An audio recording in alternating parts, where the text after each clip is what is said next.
हनुमान जशी संजीवनीसाठी अख्खा डोंगर घेऊन आलेला होता, तशी जेवढी मिळतील तेवढी NCERTच्या पुस्तकात ठराविकच लागतात पुस्तकं. या परीक्षेसाठी व्हॉट नॉट टू डू हे खूप महत्त्वाचं असतं. ते नियोजन, कॉमन सेन्स, परीक्षेची तयारी, म्हणजे हे UPSCसाठी मी बोलत असलो तरी तुम्ही या रेग्युलर गोष्टी तुमच्या रोजच्या जीवनामध्ये सवयी लावून घ्या. कारण अभ्यासाची शैली माझ्या अंगभूत मी करण्याचा प्रयत्न केला होता. मी मोटरसायकलचा नंबर दिसला तरी त्या 786 असेल तर 786 झाली. जगाच्या इतिहासात काय झालं, महाराष्ट्राच्या इतिहासात काय झालं, भारताच्या इतिहासात काय झालं ते आठवायचा प्रयत्न करायचो. डायरी, प्रत्येक पानावर माझ्या छोटी डायरी होती त्या ठोकळ्यात, कारण मी इतिहासात माझं ऑप्शनल सब्जेक्ट होता. मी कुठलेही म्हणजे CSR एक माझ्याकडे असायचं नेहमी, जे नेहमी जाताना कुठेही वाचायचो. मी अगदी ॲन्युअल ट्रेनिंग कॅम्पला रुकडीला गेलेलो होतो, कोल्हापूरच्या जवळ. हवी महाराष्ट्र बटालियन NCCC सर्टिफिकेट मी केलेलं आहे. शेवटच्या वर्षी ज्यावेळेला कॅम्प होता त्यावेळेला CSR घेऊन गेलेलो होतो आणि तिथं मग वक्तृत्व स्पर्धा जाहीर झाल्या, इलोकेशन कॉम्पिटिशन. मग त्याच्यात मी पार्टिसिपेशन केलं. इंग्लिश आणि हिंदीच, NCC असल्यामुळे 2च ऑप्शन होते. हिंदी काय जमायचं नाही, इंग्लिश पाठांतर खूप चांगलं होतं पण अर्थ काय कळायचं नाही. एक CSRचा मॅगझिन होतं माझ्याकडे, त्यात नॅशनल इंटिग्रेशनचा निबंध होता. इकडेही विषय नॅशनल इंटिग्रेशन, पण तो निबंध देशात पहिला आलेल्या मुलाचा होता आणि तो निबंध मी काहीही कळत नसताना जसाच्या तसा पाठ केला आणि मी पहिला नंबर काढला. म्हणजे अजूनही मला तो निबंध आठवतोय. नॅशनल इंटिग्रेशनवरती जो होता, strength of the nation lies not in its loud claims and mouth watering directive principles of the state policy but in the spirit of service and that of the complete dedication of one's both body and soul to the cause of unity and integrity of the nation. आता महत्त्वाचं सांगतो, मी deputy collector, उपजिल्हाधिकारी म्हणून जे selection झालं त्यावेळेला मला फक्त इंग्रजीमध्ये 100 पैकी 92 मार्क मिळाले होते म्हणून झालेलं होतं. हे 92 मी मराठी माध्यमाचा, माझं ॲव्हरेज इंग्लिश होतं, पण माझं ग्रामर आणि रायटिंगमधलं इंग्लिश बोलताना मी UPSCची मुलाखतसुद्धा मी मराठीतून दिलेली आहे. पण तिथं मी काय केलं, मी पेपर फोडला नव्हता. 92 मार्क मला कसे पडले, कारण त्यावेळेला 40 मार्काला एसे असतो. आता मी कुठला निबंध पाठ केला होता, नॅशनल इंटिग्रेशनचं, आणि इथं मला निबंध कुठला आलेला होता, if I were a prime minister, मी पंतप्रधान झालो तर. आता मी कसे बदल केले त्यातले, म्हणजे मी मगाशी आता भाषणात सांगितलं, नॅशनल इंटिग्रेशनमध्ये कसं होतं, the strength of the nation lies not in its loud claims and mouth watering directive principles of the state policy. इकडे कसं गेलं, the strength of the nation lies not in prime ministers loud claims and he is mouth-watering directive. पुढं असं होतं, however with every salute and cheers to our grand and mighty past, we cannot but admit that our present is afflicting, sometimes it is horrifying, sometimes frustrating. इकडे कसं गेलं, however with every salute and cheers to our grand and mighty past of Jawaharlal Nehru, Indira Gandhi, और present त्यावेळेला इंदर कुमार गुजराल आणि ते चंद्रशेखर सरकार पडणं वगैरे सुरू होतं, ते सगळं इट इज अफ्लिक्टिंग, समटाइम्स हॉरिफाईंग. असे व्यवस्थितपणे फिलिंग द ब्लँक्स केले आणि व्यवस्थितपणे पेपर तो लिहिला आणि 92 मार्क मिळाले आणि मी डेप्युटी कलेक्टर होऊ शकलो. हा प्रयोग माझ्या मित्रानं केला आणि त्याला 37 मार्क फक्त पडले. त्यामुळं हा प्रत्येकाचा इंडिव्हिज्युअल अप्रोच असतो, प्रत्येकाच्या अभ्यासाची शैली ही वेगळी असते. माझी दुसरं कारण मी डेप्युटी कलेक्टर होण्याचं, माझा समाजशास्त्र विषय मी घेतलेला होता. कधी घेतला, ज्यावेळेला MPSC प्रिलिम्सचा रिझल्ट लागला आणि मी पास झालोय आणि 1.5 महिन्यांनी MPSCची मुख्य परीक्षा आहे हे माहीत झाल्यानंतर मी समाजशास्त्र विषय घेतला. कारण मराठी लिटरेचर माझा दुसरा ऑप्शनल सब्जेक्ट UPSCच्या अभ्यासासाठी, मी IAS IPSच्या तयारीसाठी मराठी साहित्य होता. पण MPSCमध्ये मराठी साहित्याचा चांगला स्कोअर होत नाही आहे, त्यामुळे मला माझ्या मित्रांनी सांगितलं की तो विषय घेऊ नको. मग मी समाजशास्त्र विषय घेतला.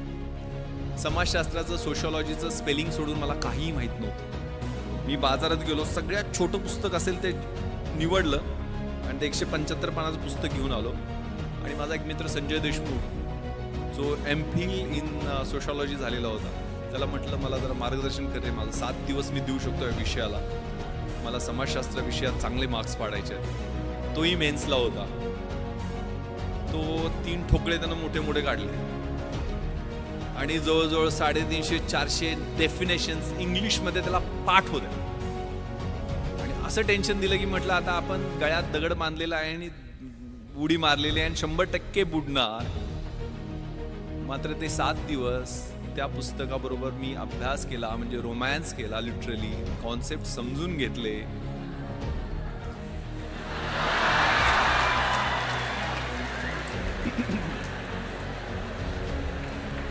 ते पुस्तक आहे 3 इडियट्स मध्ये तो पाठवतो तसं नव्हतं.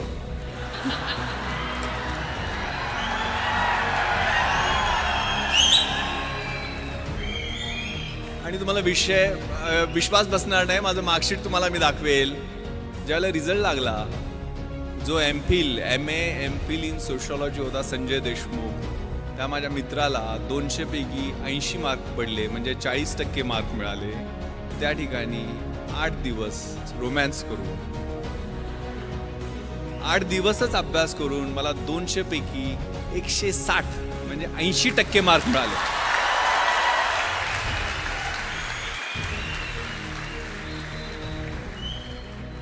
अगेन मी पेपर फोडला नव्हता, किंवा पेपर फोडून सुद्धा समाजशास्त्रात विश्लेषणा पद्धतीनं मार्क मिळत नाहीत. काय केलं मी? Common sense. रोजच्या जीवनशैलीमध्ये आपलं जे निरीक्षण असतं, आपलं ऑब्झर्वेशन असतं, ते खूप महत्वाचं आहे. प्रश्न काय होता समाजशास्त्रात? बलुतेदारी सिस्टम बद्दल प्रश्न होता. बलुतेदारी सिस्टम मला पुस्तकात वाचायची गरज काय आहे? माझा खेड्यात जन्म झालाय, ते 12 बलुतेदार, 18 बलुतेदार, तो शेतकरी, त्यांच्यात असणारी बार्टर सिस्टम, रोजचं ऑब्झर्वेशन आहे. आणि माझ्या विश्लेषणात पद्धतीने मी इंडिपेंडंट त्याचं अनालिसिस केलं, कुठलंही बॅकग्राऊंड नसताना. कारण या परीक्षा म्हणजे तुमच्यातल्या ऑफिसर लाईक क्वालिटीज या पाहत असतात, चेक करत असतात. त्यामुळं या बलुतेदारी सिस्टममध्ये परफेक्ट मी विश्लेषण करून त्याचं उत्तर लिहिलं. दुसरा प्रश्न होता काय? सेक्युलरिझम, धर्मनिरपेक्षतावाद. धर्मनिरपेक्षतावाद मला सोशियोलॉजीच्या अँगलनं माहीत नव्हता, पण मला सेक्युलरिझम हे इतिहासाच्या अँगलनं खूप चांगलं माहीत होतं. कारण युरोपमध्ये 30 इयर्स वॉर झाला, त्या ट्रिटी ऑफ ट्रॉस्की झाली, त्यातनं सेक्युलर म्हणजे प्रोटेस्टंट अँड कॅथलिक्समध्ये वॉर झालं, त्यातनं या कॉन्सेप्टचा उदय झालेला आहे. त्यामुळे त्याचं रिलेव्हन्स आपल्या देशाच्या दृष्टीने कितपत आहे, टॉलरन्स आणि सेक्युलरिझमचं कम्पॅरिझन, हे इतकं चांगल्या पद्धतीने मी जगाच्या इतिहासाच्या अनुषंगानं लिहिलं, इतरांपेक्षा वेगळं उत्तर झालं. Winners don't do different things, they do the things differently, असं काहीतरी म्हणतात. आणि मला एवढे मार्क मिळाले. त्यामुळं आपला जो ध्यास आहे, म्हणजे ज्ञानाचा ध्यास, अभ्यासाचा ध्यास, हे खूप छान संस्कृत सुभाषित मला माझ्या शिक्षकांनी, 7वीला माझं संस्कृत होतं, मी शाळेला गेलो त्यावेळेला, विद्वत्वांच नृपत्वांच नैवं तुल्य कदाचन स्वदेशे पूज्यते राजा विद्वान सर्वत्र पूज्यते. विद्वत्तेची आणि राजसत्तेची ही तुलना कधीही होऊ शकत नाही आहे, कारण राजाची त्याच्या स्वतःच्या राज्यामध्ये पूजा होत असते, परंतु विद्वानाची पूजा ही पूर्ण जगामध्ये होत असते. त्यामुळे अभ्यासाचा ध्यास ठेवायचा आहे. मी IPS मध्ये सिलेक्शन त्यावेळेला माझं क्वालिफिकेशन होतं BA इतिहास, शिवाजी विद्यापीठ कोल्हापूर, मराठी माध्यम. पण मी त्यानंतर IPS झाल्यानंतर तिथं ट्रेनिंगला असताना हैदराबादला masters in police management Osmania युनिव्हर्सिटीमधनं ही मास्टर्स डिग्री घेतली. परत आल्यानंतर मी MA एक्सटर्नल मुंबई विद्यापीठातनं माझं हिस्ट्रीमध्ये कंप्लीट केलं.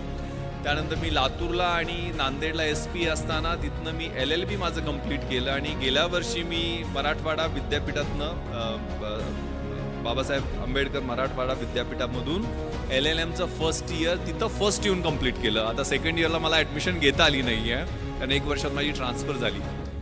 शिकत राहायचं, गोल सेट करायचे, स्वतःतली जी काही फिजिकल, मेंटल आणि आतली इंटेलेक्च्युअल कपॅसिटी आहे ते वाढवत राहणं. माझ्या आयुष्यात मी 150 गोल सेट केलेले आहेत.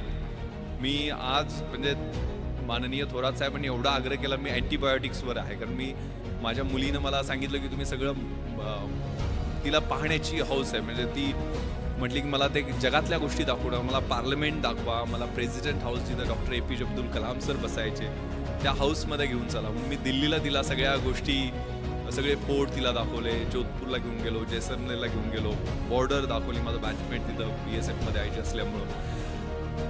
आणि म्हणजे तिला मी सर APJ अब्दुल कलाम सरांना भेटायला गेलो, त्यावेळेला तिला ऑटोग्राफ देताना तिने विचारलं, येस व्हॉट्स युअर नेम बेटा? ती म्हटली Janhavi. Okay Janhavi, do you want to become IPS officer like your father? तर म्हणाले, no no sir, I want to become doctor APJ Abdul Kalam.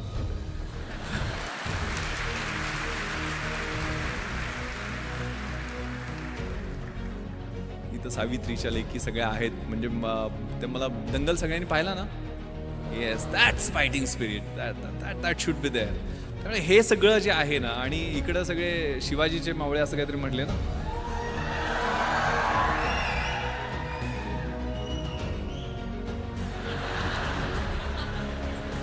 पहिल्यांदा कळालं शिवाजीचे मावळे शिट्ट्या पण घालत होते. हे खूप छान सुभाषित अगेन मला आठवतं, शिक्षकाने शिकवलेलं. यौवनम धनसंपत्ती प्रभुत्वम विवेकिता एकैकपम अनर्थाय किमु यत्र चतुष्टम. त्याचा अर्थ असा आहे, यौवन म्हणजे तारुण्य, धनसंपत्ती म्हणजे पैसे, धनसत्ता, प्रभुत्व म्हणजे सत्ता, आणि अविवेक यातली एक एक गोष्ट तुमची वाट लावायला पुरेशी असते. आणि या सगळ्या 4 गोष्टी एकत्र आल्या तर तुमची कशी वाट लागेल याचा विचार करा. त्यामुळे कधीही जमिनीवरचे पाय आपले हलू द्यायचे नाहीयेत. परिस्थितीची जाणीव असली पाहिजे आणि मग अभ्यास करायचा. अभ्यास असा करायचा, the Heights of great main reached and kept were not attend by sudden flight, but while their companions were asleep, they were toiling upwards in the night. जी उंची मोठी माणसं गाठतात, ती थोरात साहेबांनी ज्यावेळेला 1978ला सुरुवात केली होती त्यावेळेला काय 100-150 सुद्धा विद्यार्थी नव्हते. आज 10,000 विद्यार्थी या कॅम्पसमध्ये आहेत. त्यावेळेला त्यांनी कष्ट केलेलं असते, ते विजन असतं समोर, एक दूरदृष्टी असते, आणि त्या दृष्टीनं त्यांनी पाऊल एक पाऊल टाकत पुढे गेलेले असतात. त्यावेळेला नियोजन, अगेन मी चार्ज घेतलं. माझं नियोजन म्हणजे काय असतं थोडक्यात सांगतो. मी 11 जुलैला कोल्हापूर रेंजचा चार्ज घेतला. मी रोज आता IG झालोय म्हटलं, मी पहिल्यासारखं 24 तास काम करणार नाहीये, ठरवलं. तर SP-ना मी कामाला लावेल, मी रोज 10 तास काम करेल. 10 तास मी रोज काम केलं तर किती कामाचे दिवस माझे 31 मार्चपर्यंत होतात. 790 करेक्ट दिवस होतात. 790 दिवस माझे इन्स्पेक्शन 5 जिल्ह्यात माझ्याकडे आहेत, तर 10 दिवस 10 तास प्रत्येकी असे 5 जिल्ह्यांचे इन्स्पेक्शन केल्यानंतर किती दिवस होतात. मी रोज 2 तास नागरिकांना भेटण्यासाठी देईल तर ते किती तास होतात. मी 2 तास टपाल, माझं रोजचं टपाल काढेल त्याच्यासाठी किती दिवस होतात. मी माझ्या अधिकाऱ्यांच्या मीटिंग्स रिव्ह्यूसाठी गेल ते 2-2 तास मी असे स्लॉट्स बनवले. तसे अभ्यासाचे सुद्धा मी ज्यावेळेला UPSCची तयारी करत होतो 4 तासाचा सकाळचा स्लॉट, पहाटेचा. मी 3 वाजता उठायची सवय होती. अशी सोय इतरांनी पण प्रयत्न केला आणि नापास झाले. अगेन मी सांगतो तुम्हाला, ज्यावेळेला योग्य वाटते त्यावेळेला उठा आणि अभ्यासाचे 3 स्लॉट, सकाळचा 4 तासाचा, दुपारचा 4 तासाचा, संध्याकाळचा 4 तासाचा. मग दुपारच्या वेळेला मला झोप यायची, तर मी त्यावेळेला मला जे कठीण विषय वाटतात ते मी त्यावेळेला घेणार नाही आहे. सकाळच्या फ्रेश स्लॉटमध्ये मी ते घेईल. ज्यावेळेला मला सोपे वाटतात ते मी दुपारच्या स्लॉटमध्ये घेईल. अभ्यासात सुद्धा 1 तास वरचा ग्राफ वाढत जातो, नंतर 2 तास स्टेबल राहतो आणि तिसऱ्या वेळेला खाली येतो. तर सायंटिफिकली मी अभ्यासाचं नियोजन तशा पद्धतीनं करेल. मी जास्तीत जास्त लिहील. माझी उत्तरं इतरांपेक्षा कशी वेगळी राहतील, कारण 5 उत्तरं 60-60 मार्कांची UPSCच्या 300 मार्कांच्या प्रश्नासाठी लिहावी लागतात. एक एसेचा पेपर असतो, 3 तास बसून एकाच विषयावर 200 मार्कांचा एसे लिहावा लागतो. 3 तास एका विषयावर लिहायला किती आपल्याला अभ्यास असला पाहिजे, किंवा किती ज्ञान असलं पाहिजे, किंवा किती पद्धतीचं आपलं जजमेंट असलं पाहिजे, त्याचा लॉजिकल फ्लो कसा असला पाहिजे याची तयारी. कारण 2000 मार्कांची ती परीक्षा म्हणजे आतून बाहेरून किस काढते. तुमच्यातलं काही राहत नाही आहे. त्यातल्या सगळ्या गोष्टी, 2 ऑप्शनल सब्जेक्ट्स, आता पॅटर्न कम्प्लीट बदललेला आहे. त्यामुळे माझ्या वेळेच्या 2 ऑप्शनल सब्जेक्ट्स, 2 जनरल स्टडीजचे 300 मार्कांचे पेपर्स, एक एसेचा 200 मार्कांचा पेपर आणि मुलाखत शेवटी. असं व्यवस्थित फ्लो, म्हणजे प्रिलिमिनरी एक्झामिनेशनमध्ये 5-6 लाख मुलं बसतात. त्यात 900 सगळे असतात. ते पहिल्या टप्प्यातनं निघून 50,000 येतात. मग 50,000 मुलांची साधारण मेन एक्झामिनेशन ही 2000 मार्कांची, आता 1750 मार्काची होते ती मेन एक्झामिनेशन. त्यातनं मग 300 मार्कांचा इंटरव्ह्यू, आता तो 250 मार्कांचा, 275 मार्कांचा आहे. तर तो 3 टप्प्यातनं मग मेन एक्झामिनेशनमध्ये साधारण 2000 मुलं निघतात आणि म्हणजे पोस्ट असतील त्याच्यात 2.5% टाइम्स. तर त्यातनं मग 750-800 फायनल लिस्टमध्ये येतात. त्यातले टॉपचे एक 70-80 IAS होतात. नंतरचे IPS किंवा IFS मध्ये प्रिफर करतात आपल्या प्रेफरन्स बॉडी पॅरामीटर्स प्रमाणे. नंतर IRS, रेल्वे सर्व्हिसेस, असे वेगवेगळे पेपर्स, त्याचा प्लॅन, मग त्यातले काडरमध्ये नेमणूक होणं, हे अजून सोन्याहून पिवळं. तर ह्या सगळ्या गोष्टी, त्याचं नियोजन त्या कॉलेजच्या असताना त्यावेळेला सुरुवात केलेली होती. ती आपल्याला ज्या क्षेत्रामध्ये जायचं आहे त्याची पूर्ण माहिती करून घेणं आणि त्याच्याप्रमाणे नियोजन करणं. आज तर नेटवर तुम्हाला A to Z सगळ्या गोष्टी उपलब्ध आहेत. मात्र आपली मुलं, मी आता एक सर्वे वाचत होतो, जगातला सर्वे येतो, 20,000 तास आजकाल 16 वर्षापर्यंत मुलं नेटवरती यायचं. त्या 20,000 तासामध्ये ते साधारण 15,000 मर्डर, 12,000 रेप आणि अप्रॉक्सिमेटली 1,00,000 पोर्नोग्राफी क्लिप पाहत आहेत. आणि याच्यामुळं ऑटोमॅटिक वेपन्सचा वापर, ड्रग्सचा वापर, एड्स, चाकूसुऱ्यांचा वापर शाळांमध्ये वाढलेला. आपण कशा पद्धतीनं त्या व्हॉट्सअप किंवा सोशल मीडियावरती कुठल्या संगतीमध्ये आहे. कारण मी 3 रेव पार्ट्यावरती रेड केलेले आहेत. मी पुण्याची, इकडं तुम्हाला माहीत असेल, पण मुंबईमध्ये ओकूड हॉटेलमध्ये क्रिकेटचे IPL प्लेयर्स वगैरे पकडले होते म्हणून खूप गदारोळ झालेला होता मुंबईमध्ये. खूप मला मोठ्या लिडिंग न्यूजपेपरनी 5 प्रश्न विचारले, मोठमोठी आर्टिकल्स लिहायच्या, नाईट लाईफवर तू हल्ला करणारा कोण वगैरे वगैरे. पण ज्यावेळेला यांचे ब्लड आणि युरिन रिपोर्ट्स आले, त्यातल्या 98% मुलामुलींच्या ब्लड युरिन्समध्ये अफीम, चरस, गांजा, कोकेन असे नाही, फ्लनिट्रेप्झेम सारखे, म्हणजे त्याला नायट्राईट बेस्ड ड्रग्स म्हणतात, ज्याला डेट रेप म्हणतात, जे पबमध्ये गेल्यानंतर एक ड्रॉप थम्सअपच्या एखाद्या बाटलीमध्ये मिक्स केला आणि तो एखाद्या मुलीला दिला तर तिची मेमरी ब्लर होते. एक संडे नावाचा सिनेमा आलेला होता, Sunday is missing from the life of that girl, किंवा फॅशनमध्ये हा प्रकार दाखलेला होता. म्हणजे डेट रेप, डेटवर घेऊन जायचं आणि रेप करायचं, सकाळपर्यंत तिचं आयुष्य उद्ध्वस्त झालेलं असतं.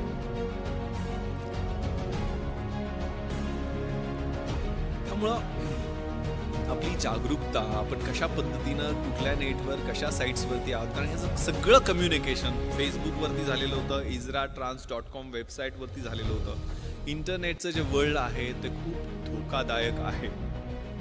त्याच्यावर आपण सावध राहिलं पाहिजे, जपून असलं पाहिजे. आपले फोटो लोड करताना, विशेष करून लहान मुलांचे फोटो लोड करताना, मुलींचे फोटो लोड करताना आपण त्याच्या बाबतीत सावधानता बाळगली पाहिजे.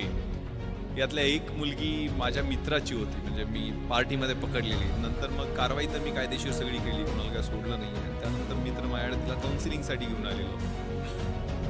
तिला मी विचारलं, एक 18-19 वर्षाची मुलगी होती, की काय करते बेटा तू हे, why do you do this, म्हणजे काय त्यातनं तुला असं. Uncle, I can't live without it. Millionaire बापाची मुलगी, ती म्हणते की मी ह्याच्याशिवाय जगू शकत नाही आहे. म्हणजे आयुष्यामध्ये धागडधिंगा, पब, डिस्कोमध्ये ड्रग्ज घेऊन नाचणं एवढंच आयुष्य आहे का? आयुष्याच्या स्टेजेस असतात. आयुष्य आपलं 20शी मधलं कसं आहे, 30शी मधलं कसं आहे, 40शी मधलं कसं आहे, 70 झाल्यानंतर आपल्याला एक समाधानाची सुरकुती ज्या वेळेला चेहऱ्यावरती कुणाची सेवा करून मिळेल ते कसं राहील, सगळ्याचा विचार करण्याची आवश्यकता आहे. आणि सगळ्यात धोका जो जगभरामध्ये आहे तो नार्को टेररिझमचा आहे. म्हणजे टेररिझमसाठी नार्कोटिक्स मधनं मिळालेले पैसे, म्हणजे गोल्डन क्रिसेंट आणि गोल्डन ट्रँगल हे तुम्ही कुठेतरी वाचलं असेल. म्हणजे पाकिस्तान, अफगाणिस्तान हा जो बेल्ट आहे तो गोल्डन क्रिसेंटचा, आणि थायलंड, म्यानमार, लाओस हा जो बेल्ट आहे तो गोल्डन ट्रँगलचा. यातनं जो ट्रेड ड्रग्सचा होतो तो $1,000 बिलियन आहे. म्हणजे जगातल्या आयर्न अँड स्टीलच्या इंडस्ट्रीच्या टर्नओव्हरपेक्षा जास्त आहेत. त्याचे टार्गेट आहेत तुम्ही मुलं. मग आजकाल जे ट्रान्स फेस्टिवल, सनबर्न फेस्टिवल आणि सगळ्या गोष्टी ज्या होत असतात त्यातनं सावध राहिलं पाहिजे आपण. कारण त्या म्युझिक, कारण मी डॉल्बी सिस्टम का बंद केली, ते राक्षस उभा राहतात, त्यातनं सुद्धा आवाज जे निर्माण होतात ते 120-130 डेसिबलचे जे आवाज आहेत ते सर्वसामान्य माणूस कानानं ऐकू शकत नाही. त्याला एक तर दारू ढोसावी लागते किंवा ड्रग्ज घ्यावे लागते. ड्रग्ज घेतल्यानंतर ते कलर्स असतात, फ्लोरोसंट कलर्स, त्याला आपण टच करू शकतो. ते म्युझिक आपल्या कानामध्ये पिअर्स होताना आपल्याला जाणवत असतं. आणि स्पष्ट शब्दात सांगायचं तर शरीरासंबंधातला जो आनंद असतो तो काही तासासाठी त्या काही ड्रग्सच्या माध्यमातून मिळतो. पण त्यावेळेला तुमचं पूर्ण ब्रेन खोकला होतो, सिझलर होतो. त्याला सिझलर ड्रग असं म्हणतात. ॲम्फेटामाइनचे डेरिव्हेटिव्ह आहेत, MDMA वगैरे, किंवा एक्स्टसीचे जे प्रकार आहेत, त्यातनं तुमची स्प्लिट पर्सनॅलिटी होते, सिझोफ्रेनिया ज्याला म्हणतो आपण. हे धोकादायक आहे. कारण मी 150 एकदा मी सगळे चेन स्नॅचर्स बोलवले होते मुंबईमध्ये ॲडिशनल कमिशनर असताना. का गुन्हे करतात? आणि त्यातले 90% मुलं ही ड्रग्सच्या आहारी गेलेली होती. एकदा त्या सर्व सेंट्रल नर्वस सिस्टमचा ताबा घेतला अशा एखाद्या व्यसनाने, आणि त्या वयात, या ठराविक वयात, कारण 16व्या-17व्या वर्षीच हे सगळे संसर्ग होतात. म्हणजे झालं तर छत्रपती शिवाजींसारखं महान आणि मोठं तेजस्वी कार्य 16व्या वर्षीच त्यांनी सुरुवात केली होती. शंभू महादेवाच्या साक्षीनं स्वराज्याचं तोरण बांधलं होतं, त्याच वयात केलेली होती. आणि वाट लागायला सुद्धा आयुष्याची तेच वय असते. चांगला संसर्ग असेल तर चांगला संसर्ग त्याच वयामध्ये होतो, आणि वाईट सवयी लागल्या तर त्या निघत नाही, तर त्याच वयामध्ये होतं. तर तुमच्या आयुष्याचं सोनं करायचं आहे की माती करायची आहे? कारण हे वयच असं आहे की त्याला चकाकणारी गोष्ट, प्रत्येक गोष्ट ही सोन्यासारखी वाटत असते. ती कदाचित अणुकुचीदार काच असू शकते. ती काच कधी लागेल, त्याची कधी जखम होईल, ती जखम कधी चिघळेल, आणि तिचं कधी गँग्रीन होईल, आणि कधी आयुष्य उद्ध्वस्त होईल हे कळत नाही. Trust your self. तुम्हाला काय करायचं हे पहिल्यांदा जाणून घ्या. एक खूप छान प्रार्थना आहे परमेश्वराची. God grant me the serenity to accept the things which I cannot change, courage to change the things which I can, and wisdom to know the difference. परमेश्वरा, ज्या गोष्टी मी बदलू शकतो ते बदलण्याचं मला धैर्य दे, ज्या बदलू शकत नाहीये ते स्वीकारण्याचं मला सामर्थ्य दे, आणि ज्या बदलू शकतो आणि ज्या बदलू शकत नाहीये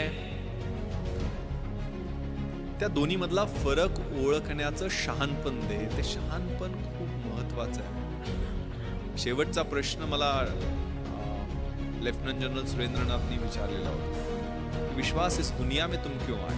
माझं मराठी माध्यम होतं, हिंदी, मराठी, इंग्लिश जसं जमेल तसं. कारण आयुष्यामध्ये 5 गोष्टी महत्वाच्या आहेत. स्वतःवर विश्वास ठेवणं, नकारात्मक गोष्टीपासून किंवा नकारात्मक माणसापासून स्वतःला दूर ठेवणं, don't afraid to get fail, नापास अपयशी होण्याला न घाबरणं, स्वतःची झाकलेली मूठ 1.25 लाखाची ती सोडून देणं आणि इन्फिरियरिटी कॉम्प्लेक्स फेकून देणं. वर्क लाईक हेल. जे ज्यावेळेला पेन व्हायला लागते ना, त्यावेळेला वेदना व्हायला लागते. ते मोहम्मद अलीचं कुठेतरी वाक्य मी वाचलेलं होतं की तू किती पुशअप्स काढतोस. म्हणजे मी पुशअप्स मोजतच नाही. ज्यावेळेला माझ्या वेदना सुरू होतात त्यावेळेला मी मोजायला सुरुवात करतो. Pens. The winning horse doesn't know why it runs. It runs due to beats and pains. Life is a race. God is your rider, and if you are getting beats and pains, then it's for sure that you are going to win the race. शर्यतीत जो घोडा पळतो ना,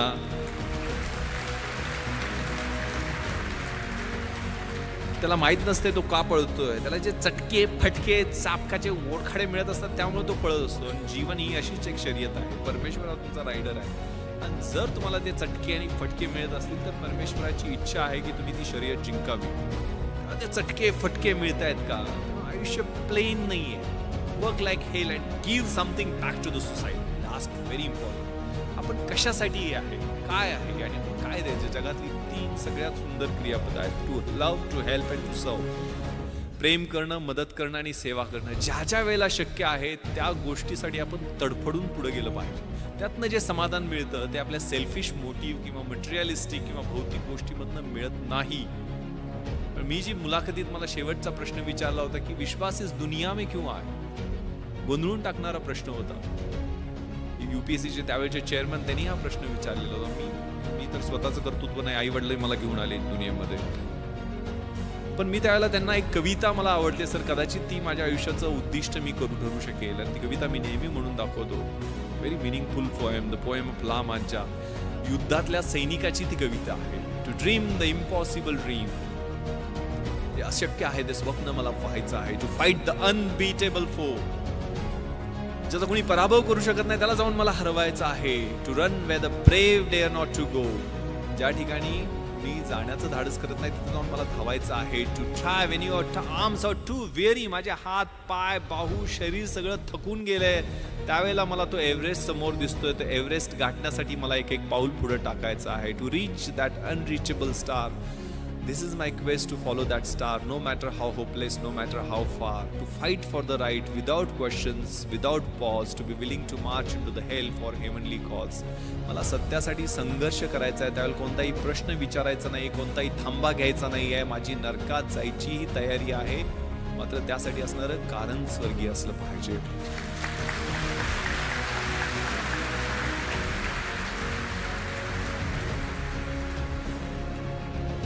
cause. त्या कवितेतल्या पुढच्या ओळी आहेत. I will be true to that glorious quest. My heart will lie peaceful and calm when I am late to my race.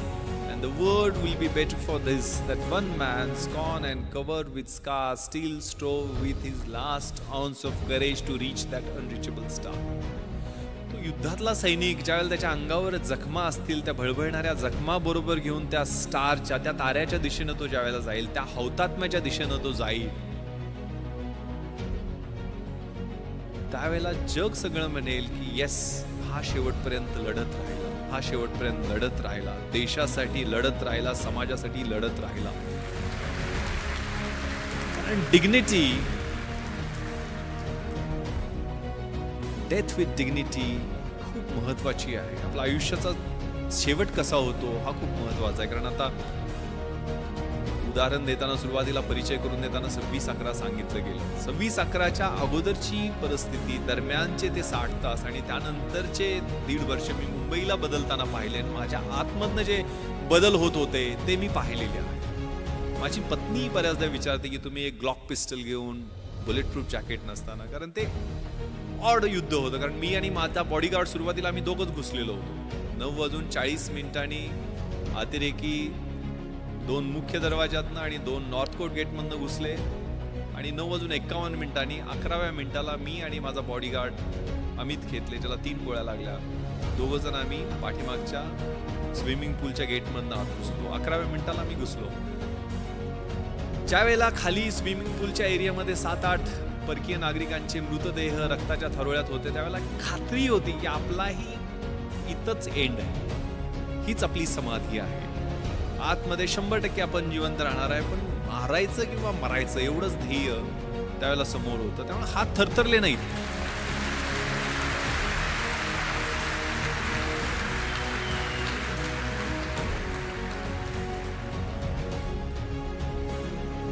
हे खूप छान शेर कुठेतरी ऐकलेला होता की दुनिया में मिल जाएंगे आशिक कहीं,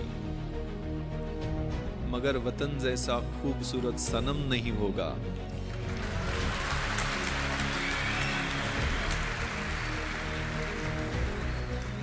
नोटों में लिपटकर सोने में समेटकर मरे हैं कई,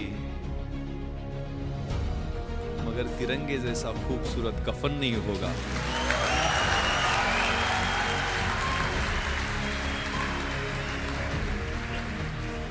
yes, that death with dignity, ते देशासाठी असणारं मरण प्रत्येकाच्या भाग्यात नसते ना. कुठेतरी हार्ट अटॅकनं मरेल, ऍक्सिडेंट मरेल, कुठेतरी काहीतरी मरेल. दॅट अट्रॅक्ट्स, त्याचं आकर्षण वाटायला लागतं. ती स्पर्धा करताना वेगळी मजा असते. कारण ज्यावेळेला आतमध्ये क्रिस्टल हॉलच्या बाहेर 3 पाठमोरे अतिरेकी, म्हणजे त्यांच्याकडे प्रत्येकाकडं एक AK-47, 6 डबल मॅगझिन, म्हणजे एका मॅगझिनमध्ये 30 गोळ्या असतात, 550-650 AK-47चे राऊंड, एक ॲडिशनल पिस्टल, त्याचे 60 ते 100 पर्यंत राऊंड, 25 ग्रेनेड प्रत्येकडे. एक ग्रेनेड ब्लास्ट केला तर 25 मीटरच्या परिघातला माणूस मेला तरी पाहिजे किंवा जखमी झाला पाहिजे. आणि प्लॅस्टिकच्या बॅगमध्ये 8 किलोचा RDXचा बॉम्ब, जे आपण जो पाहिला डोममध्ये, प्रत्येकाकडे एक. आणि असे 4 होते आणि आम्ही 2 जण होतो. माझ्याकडे ग्लॉक पिस्टल होती, जी कम्पॅरेटिव्हली चांगलं वेपन आहे. 18 गोळ्यांचे 2 मॅगझिन्स ग्लॉक पिस्टलमध्ये असतात आणि माझ्या बॉडीगार्डकडे साधी पिस्टल होती. म्हणजे तरी पण आम्ही एकदा ट्रिगर ओढला तर आमची एकच गोळी बाहेर पडणार आणि त्याने एकदा ट्रिगर ओढला तर 30 गोळ्या बाहेर पडणार, असा तो फरक होता. ज्यावेळेला क्रिस्टल हॉलच्या मध्ये लग्न सुरू होतं, त्याच्या बाहेर हे 3 पाठमोरी अतिरेकी सुनील कुडिया, तिथला सिक्युरिटी चीफनं दाखवले. तिथं फ्रॅक्शन ऑफ सेकंड न गवतात बॅटल कॉम्पिटिशनला त्यांच्यावरती आम्ही फायरिंग करू शकलो. त्याच्यात एक जखमी झाला आणि तिथनं ते पळाले, म्हणून तिथल्या हॉलमधल्या लग्नात अडकलेल्या लोकांचे जीव वाचले. ते क्रुशियल होतं. त्यावेळेला तो बाहेर गोंधळ अडकलो असतो, मला कोणी प्रश्न विचारले नसते, कारण माझ्या बुलेट प्रूफ जॅकेट नव्हतं, ॲडिशनल मॅन पॉवर येण्याची वाट पाहणं स्वाभाविक होतं. ज्या आतमधनं जो कॉल होता, कॉल फॉर द ड्युटी, कारण पहिल्यांदा ह्या फायरिंग नंतर 11:07 एकही राऊंड फायर झालेला नाही. म्हणजे 1 तास 5 मिनिटं एकही राऊंड ताजमध्ये फायर झालेला नाही. आम्ही सगळे मजले चेक केले. साऊथ विंगचे ताजचं विभाजन हे नॉर्थ विंग आणि साऊथ विंगमध्ये, जुन्या ताजमध्ये, जे काय महाभारत झालं ते जुन्या ताजमध्ये झालं. तर नॉर्थ विंगमध्ये ते पळून गेले आणि आम्ही साऊथ विंग चेक करून खाली आलो. 11 वाजून 7 मिनिटांनी मात्र 2 ग्रेनेड ब्लास्ट त्यांनी केले, ज्यात शँडिलियर तुटून खाली आलं आणि गेटवरती मी गेलो तर 2 मिसरूडनं फुटलेली 2 पोरं माझ्यासमोर अजून आली मदतीसाठी. SRPतले हे जवान समाधान मोरे आणि राहुल शिंदे. राहुल 21 वर्षाचा जवान शहीद झाला 2:45च्या गोळीबारामध्ये. यांच्याकडे तर 303 रायफली होत्या, 30-30 राऊंड होते. पण त्यांनाही आम्हाला आमच्या छोट्याशा टीमला जाणीव करून दिली की देशासाठी मारायची किंवा मरायची अशी परत संधी येणार नाही. परत आम्ही नॉर्थ विंगमध्ये घुसलो. परत 6व्या मजला लिफ्टनं घातला. तो पूर्ण चेक करून खाली आल्यानंतर लक्षात आलं की आपण CCTV रूममध्ये जाऊ. CCTV रूममधनं फायरिंग 2-3 राऊंड केल्यानंतर ते अतिरेकी 630 आणि 631 रूममधून बाहेर आले. याची माहिती त्यावेळेचे कमिशनर पोलीस हसन गफूर आणि जॉईंट कमिशनर मारिया साहेबांना दिली आणि दोघांनी सांगितले की जोपर्यंत नेव्हल कमांडोज पोहोचत नाही तोपर्यंत थोपवून ठेवते, ऑन द वे आहेत. आणि त्यावेळेला उत्तर दिलं मी CPना की सर आम्ही जीव गेला तोपर्यंत आम्ही त्यांना खाली येऊ देणार. 2:45 वाजेपर्यंत ती धुमश्चक्री आमची चालू राहिली. ज्या वेळेला ते खाली येण्याचा प्रयत्न करायचे CCTV कंट्रोलमध्ये आम्हाला ते त्यांना कळायचं नाही की आम्हाला कसं काय कळतंय. आम्ही बाहेर जाऊन त्यांच्यावर 2-4 राऊंड फायर करायचो. 2:45ला मात्र त्यांनी आमचं लोकेशन ओळखलं. पूर्ण ताज जे आहे ते लाकडी नक्षीकाम केलेलं सुंदर वास्तू असणारं हॉटेल, मोठे मोठे महागडे पेंटिंग्स. दुसऱ्या मजल्यावर त्यांनी ग्रेनेड ब्लास्ट 4थ्या मजल्यावरनं केले, कारण 2:45ला त्यांनी मोठा बॉम्ब डोममध्ये ब्लास्ट केला, ज्याच्यात आग आणि ज्वाळा तुम्हाला दिसायला टीव्हीवर पाहिले असतील तुम्ही. ग्रेनेड ब्लास्टमुळं पूर्ण मजला पेटला आणि आमच्या रूममध्ये आग आणि धूर दोन्ही यायला सुरुवात झाली. आता इथं जळून मारण्यापेक्षा बाहेर लढून मरू म्हणून आम्ही लाईन फॉर्मेशनमध्ये निघायला सुरुवात केली. वरून AK-47चा बस्ट त्यांनी आमच्या लाईन फॉर्मेशन केला. आमची लाईन तुटली, आमच्या गोळ्या कमी पडल्या. माझ्या बॉडीगार्डला 3 गोळ्या लागल्या, 2 पायामध्ये, 1 पोटाला चालून गेलेली गोळी राहुलच्या पोटात लागली आणि राहुल त्या ठिकाणी पडला. मला आठवतंय मी 2 दिवसानंतर ज्याला राहुलचा शहीद झालेला देह आणायला गेलेलो होतो, त्याला रिगर मॉर्टिसनं शरीर दाट झालेलं होतं, युनिफॉर्म जळालेला होता. पण डोळे उघडे होते, खांद्यावरती रायफलचा बट होता, ट्रिगर गार्डमध्ये उंगली होती आणि संगीन वरच्या दिशेनं थेट रोखलेलं होतं आणि डोळे जणू बोलत होते की सर तुमच्या शब्दाला जागलो की नाही. एक 55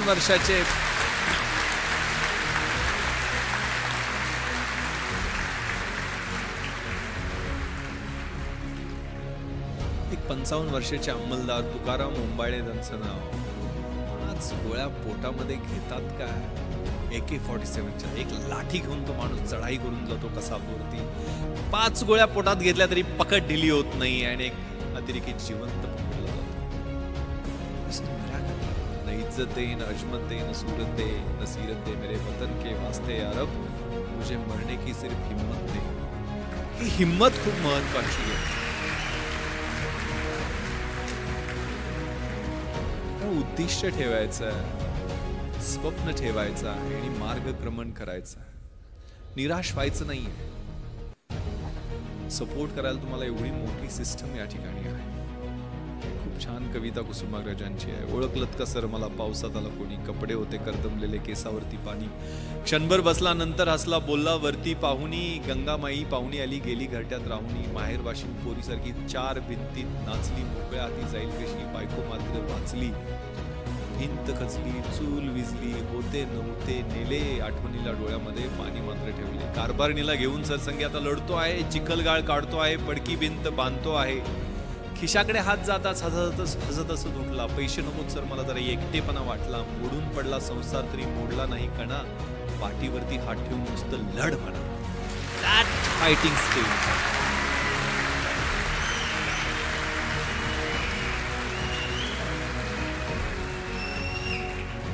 that is the fighting spirit जे तुमच्या वयामध्ये छोट्या मोठ्या आव्हानांना, छोट्या मोठ्या अडचणींना, छोट्या छोट्या आक्रमणांना घाबरायचं नाहीये. विपत्तीमध्ये मी भयभीत होणार नाहीये हे मला माहित आहे, मात्र त्याच्यासाठी माझ्याकडं लढण्याचं बळ दे, एवढंच देवाकडे मागायचं. That spirit that is very very important आणि ते मला वाटतंय लढण्यासाठी उद्युक्त करतं. ते त्याच वयामध्ये हालात के कदमों पर सिकंदर नहीं गिरता, टूटा कोई तारा तो जमीन पर नहीं गिरता, गिरते हैं शौक से दरिया समंदर में, लेकिन किसी दरिया में समंदर नहीं गिरता. ते तारे तुम्ही आहात, ते सिकंदर तुम्ही आहात, ते समंदर तुम्ही आहात. ती इन्स्टिंक्ट या वयामध्ये असते. आयुष्य डेफिनेशन बदलण्यासाठी आहे. Roger Bannister, Gandhiji, Mandela, Edison, name the bus, Mother Teresa, या सगळ्यांनी डेफिनेशन्स बदलल्या. आपल्याला आयुष्य त्यांच्या एवढंच मिळणार आहे, 70-80 वर्ष काय असेल ते. आपण कशाचे डेफिनेशन्स बदलणार आहे? मी काय बदल घडणार, मी परिवर्तन कसं करणार, आणि मला जो बदल अपेक्षित आहे तो माझ्यापासून मी सुरुवात करणार आहे का, हा विचार करण्याची आवश्यकता. आणि घाबरायचं नाहीये, भ्यायचं नाहीये, कशालाही भ्यायचं नाहीये. खूप छान अब्राहम लिंकनचं पत्र